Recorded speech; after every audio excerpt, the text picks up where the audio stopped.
Now, we have seen disastrous impacts across large parts of New South Wales with very heavy record-breaking rainfall. Now, that rainfall is still continuing over large parts of New South Wales, again, particularly on the east coast, but also over inland parts of New South Wales. With that, those dangerous conditions, that flood risk is very much with us and very important for the communities to stay across the current flood and severe weather warnings that are still with us. So we're not out of the woods yet, still seeing that heavy rainfall coming through and very much with that flood risk that we are still experiencing.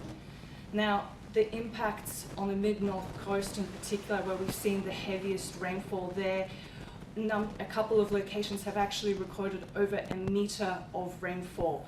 Now, putting that into context, that is 2/3 of annual rainfall following in the space of just 1 week.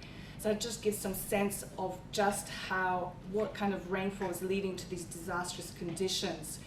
Now, what makes this particular event unusual and leading to these really disastrous conditions is that we've seen heavy rainfall and flooding occurring at the same time. So we have flooding happening right now and that heavy rainfall which has continued over the last week.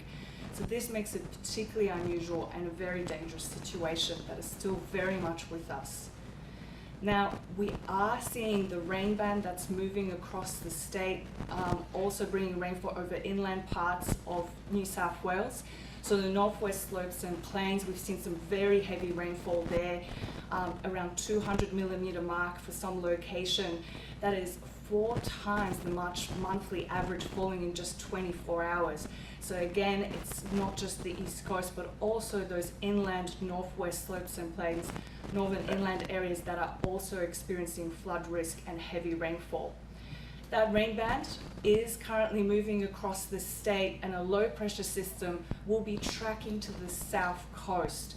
Now, when that low pressure system comes through later today, we will see heavy rainfall, which is already occurring in the region, but we are expecting heavy falls and that flood risk in the region on the south coast as well. Now, the system is moving quickly and we are already seeing a clearing trend behind that. So we can already see that on the satellite and on our rain radar. So it may seem almost impossible to believe, but we will see blue sky and sunshine just later this afternoon in Western Sydney and on the mid-north coast. Now, it's very important to remember that even though we will have that blue sky and sunshine returning, flooding will be continuing and the flood risk will continue. We also have warnings for damaging winds.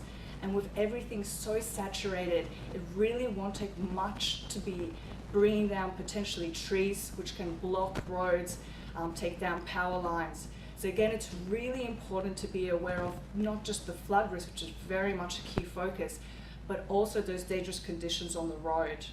We also have a hazardous surf warning. So again, coastal regions, again, strong winds, and damaging conditions there.